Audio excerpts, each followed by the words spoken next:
أعوذ بالله من الشيطان الرجيم. بسم الله الرحمن الرحيم.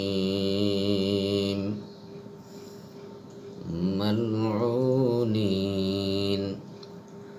أينما سكفوا أخذوا وقتلوا تقتيلا.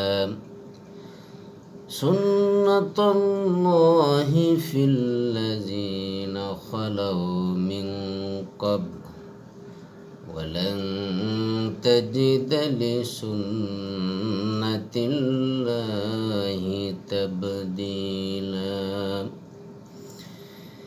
يسألونك الناس عن الساعة قل إنما علمها عند الله وما يدريك لعل الساعة تكون قريبا. إن الله لعن الكافرين وأعد لهم سعيرا خالدين فيها أبدا لا يجدون وليا ولا نصيرا. يوم تقلب وجوههم في النار يقولون يا ليتنا أطعنا الله وأطعنا الرسولا وقالوا ربنا إنا أطعنا سادتنا وكبراءنا فأضلونا السبيلا. ربنا آتهم ضعفين من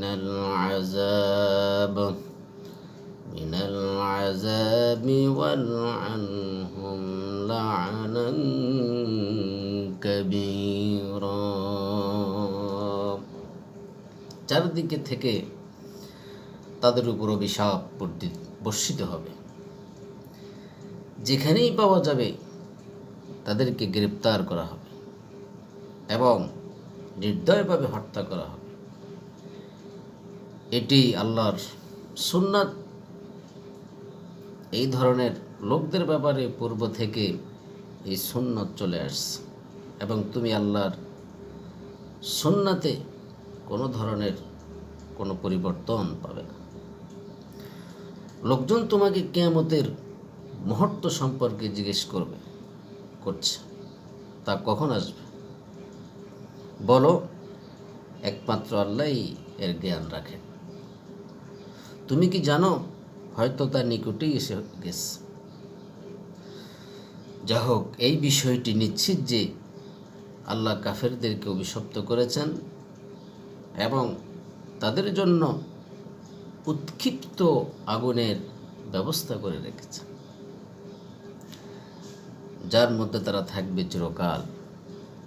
কোনো অভিভাবক ও সাহায্যকারী তারা পাবে না। যেদিন তাদের মুখমণ্ডল আগুনের মধ্যে উলটপালট করা হবে, তখন তারা বলবে, হায়, যদি আমরা আল্লাহ ও তার রাসূলের আনুগত্য করতাম। আরও বলবে, হে আমাদের রব, আমরা আমাদের নেতাদের ও প্রভাবশালীদের আনুগত্য করেছিলাম এবং তারা আমাদের সঠিক পথ থেকে বিচ্যুত করেছে। হে আমাদের রব, তাদেরকে দ্বিগুণ শাস্তি দাও এবং তাদের প্রতি ভয়ানক অভিশাপ বর্ষণ করো।